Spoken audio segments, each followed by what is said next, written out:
Hello everybody, NIO here. Today I'm coming to you from a very unusual coffee place. Let me set the scene here first. We have here a beautiful coffee place owned by someone from Prussia Kilikan, and she is a wonderful person. She's currently making, oh, thank you. ขอบคุณครับ Oh, I didn't expect that. Thank you. So I want to make a video today about resilience, and this is the perfect setup for it. And I want you guys to see first of all how many medals the lady has in the background. There's tons of medals hanging on the tree, but more importantly, there's a brand new medals here, and you will never guess what she does. She runs marathons, and she is a cancer survivor. So she had breast cancer. She just told me her story. And now she's retired from the military. And I want to tell you guys, using this background, tell you guys the story of resilience. And this is actually a very important video for long-term investors. If you're just short-term investing, doesn't matter. You can click away, but for long-term investors, I want to use this opportunity to share my own life experience about investing and why it is such a difficult, hard road. And despite being difficult and hard road, and how do I plan to get NIO's share price to $100? So if you have the patience, you want to listen to an old man and his old stories, you're welcome to stay. We are here very private in a beautiful cafe, house turned into a cafe, at the end of the world basically, and set up by somebody who is a survivor, obviously a fighter, an amazing personality as well, a gentle, beautiful person. So I don't think there's a better background I could get for such a story about resilience in investing, and I hope you stay and listen to the story. And the inspiration for the story is because one of my fans has asked me about what's my background. And my background is extremely humble, extremely simple. I'm from an immigrant family that migrated to Germany when I was 13 years old. So I had 4 years to finish the high school and then get into university. And it was super tough. It was probably the toughest thing I ever made, decision-wise, and I survived. And when I was 18, I told myself the following. I told myself that I don't want to struggle anymore financially, because I came from a family that struggled financially the entire time. I didn't come from a rich family whatsoever. So I want to stop struggling. So for me, the goal has always been making $1 billion in my life. And I know it sounds ridiculous, particularly at the moment when I made that decision, I had less than $1,000 to my name. And I decided I want to make $1 billion. You can only imagine what kind of ridiculous goal that is, particularly for someone who is just turning 18. So what I did was reverse engineering the $1 billion. Like everything else in my life, I reverse engineered everything.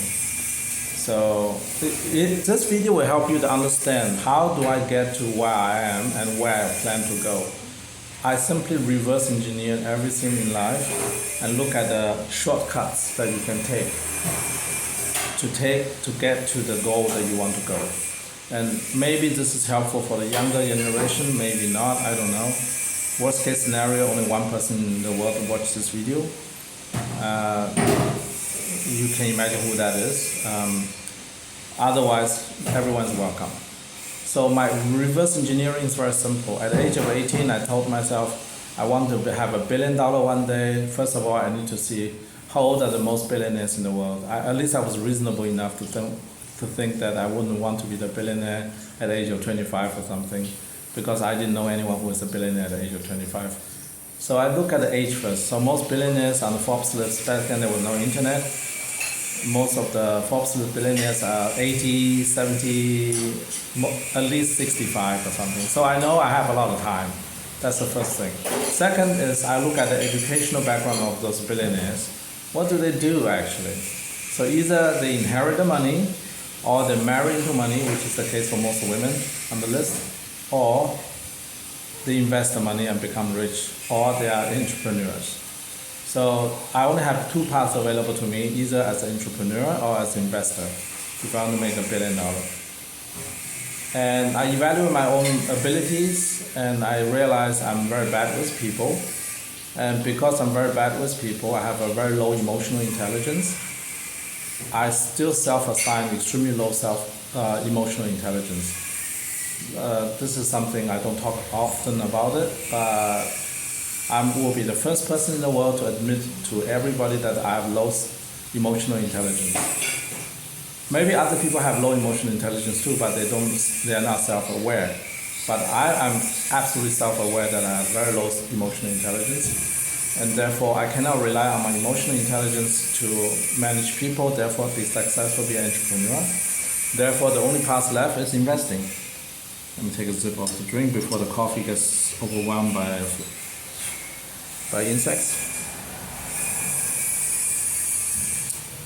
So as an investor, with only a few $1,000s at the end of the day to my name, I need to think hard about what does it mean. How do you invest your money to turn it into $1 billion? So I did a reverse engineering and I figured out most of the people's billions of dollars come at a later stage, between 50 to 80. That's the time when most investors make their money. Basically, I'm only at the start of my career, believe it or not. At 50 plus, I'm still at the start, at the beginning of my career as an investor. The first 30 plus years investing is just practice run. It's really just practice runs. Based on statistics, someone like me makes 95% of his net worth after 50. It's just simple fact. So I've been preparing myself the whole time for this. Now, my idea was that before you can make $1 billion, you need to make $100 million. Before you make $100 million, you make $10 million. Before take $1 million, you got $10 million, you have to make $1 million. So how do I make the first million? And I decided to make the first million, you need $100,000. To make the $100,000, you need to make to first 50,000, and so on and so forth. So I reverse engineer back to the simple fact, I need to double my money as quickly as possible. That's as stupid as it sounds. This is my logical thinking. I was thinking, I need to figure out a way to double my money. If I can double my money, I'll be good. All right? So I figured out the fastest way to double your money is to put all your money into one thing that you know very well about. And I did just that without too much research, and guess what happened to me? I lost that money in less than a day. The company I bought into went bankrupt on the next morning, and news came out on TV and said they're filing for bankruptcy. I sold the shares the next morning after holding the shares for less than 24 hours. I got a haircut of 50%. That was my first lesson in life as an investor. So for those people who think that investing is natural, it is not. For those people who think investing is easy, it is absolutely not. This is probably the hardest sport you can choose. If you just want to make big money, don't be an investor. Go get a job. Yeah, that's probably easiest. Go to university, get a degree, then get a job, and be happy with your 1.5 kids and half a wife and 30 years lifespan and 5 years of happiness. That's what you're going to get, by the way. You can't escape it. So to be able to succeed as an investor, I need to go all in. Because my goal is not double the money once, I need to double the money again, and then again, and again, and again, and again, and again. Yeah, that's, to sum it up, this is how I got to where I am today. But when I do this, using this strategy, very often what happens is you're going to have setbacks. And this comes to the point of resilience, and why you as an investor must be extremely resilient in your financial situation, in your emotional situation, to be able to survive anything. Haircuts comes all the time, and you must be able to survive all that. I have so far in my life 4 times lost everything because the thing I invest in has gone bankrupt. 4 times. Yeah. I came back every time, but I have already 4 times haircut, 100% haircut. So if you watch my channel and thinking this is the easiest way to get rich, this might not be for you. So you must be willing and ready to take down the risk. The good news is every time I lose all my money, I learn from it and I move on from it and I become better at it. So the statistical odds for me to lose everything is getting slimmer and slimmer and slimmer. The last time I lost, I was just self-disclosing so that people understand where I'm coming from. My last investment, I lost everything. That investment was WeWork. I put significant amount of my net worth into WeWork at price of, I think I paid $2 per share, I think. Yeah, WeWork IPO'd at 10, reverse IPO'd, and then went as high as 16, and then went down until it reached $2. I bought a bunch of shares, and I sold most of the shares at $1, so I didn't lose everything, but the rest of the shares I didn't sell, hoping for recovery because they can still negotiate a recovery in post-bankruptcy. That didn't work out. So my last haircut was 100%, and that was WeWork. And I'm even made videos in the past about WeWork, why the company can go bankrupt and will go bankrupt, because my first idea with WeWork was shorten the shares when the company want to go IPO. I made a series of videos with somebody together in Sydney, visiting different WeWork offices, and boldly declared this company will go bankrupt one day because the spending is too high, cash flow is completely negative, whole thing didn't make any sense. At the end, it went to $2, and then I thought I understood that SoftBank is going to rescue it, and SoftBank did not rescue them. My original idea was actually invest the money in SoftBank, but I got too greedy, so I put my money instead into SoftBank. I did put some money into SoftBank, but most of the money I put into WeWork, and I lost a lot. But even though it's a huge haircut, it's 100% loss for that component, I didn't lose all my money, so I can come back pretty easily from that. Sorry for the movement a bit because of the flies. So what leaves us with resilience? Every time you have a setback in your investment, you're going to have a lesson in resilience. And this lesson is not taught by other people to you, but the only person who can teach you this lesson is yourself. You are the only person who can teach yourself the lesson about resilience. No one else can.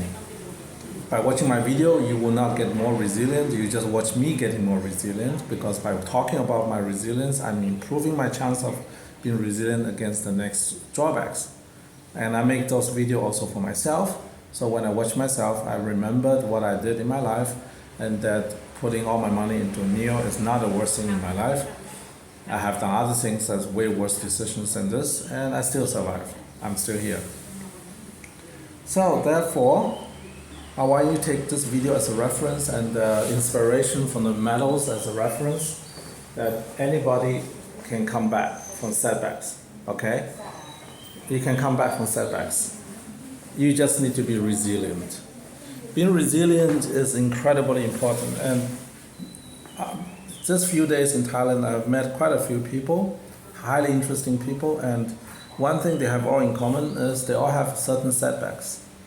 Nobody's life is ever smooth sailing, straight up, 45 degrees chart. No one has such a life. I've never met one in my life. I've met all kind of people in my life. I've never met one whose life is just straight line up, like a rocket. Not even the richest people in the world.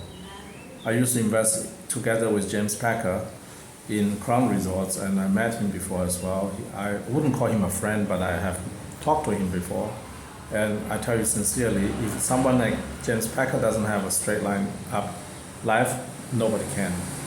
That dude is pretty resilient, and yet he cracked because of Mariah Carey, basically. Yeah, I'm digressing and on a tangent right now. So all I'm trying to say is that if you are investing NIO together with the rest of us, we are in this thing together, you need to understand that not every day is going to be an up day. And you have to be emotionally resilient enough to understand that you will have days where price will double, and after that the price will half, then it will double again, then half again, and so on and so forth.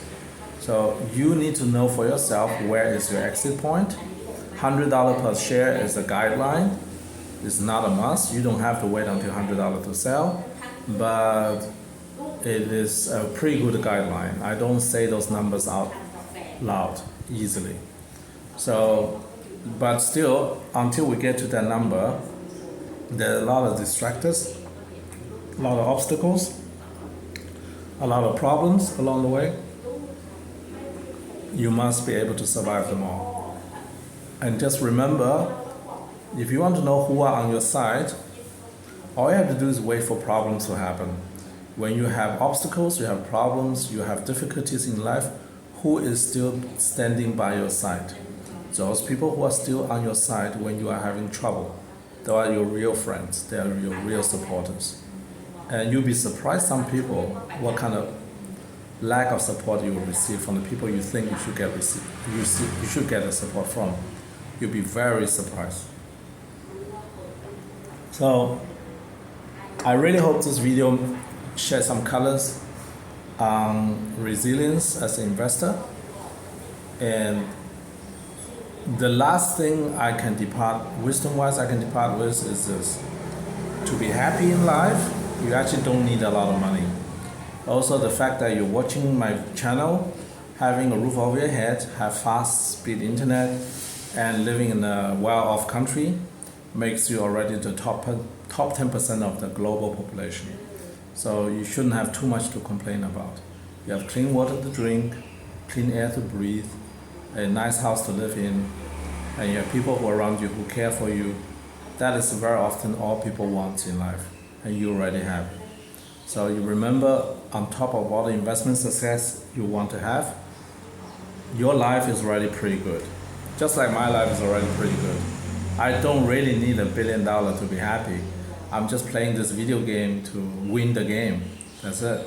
At the end, when I win this game, I will give away the money too. So don't expect me to buy a yacht or anything, because that's pointless. Also, I guess it's it. So I hope this is a good video.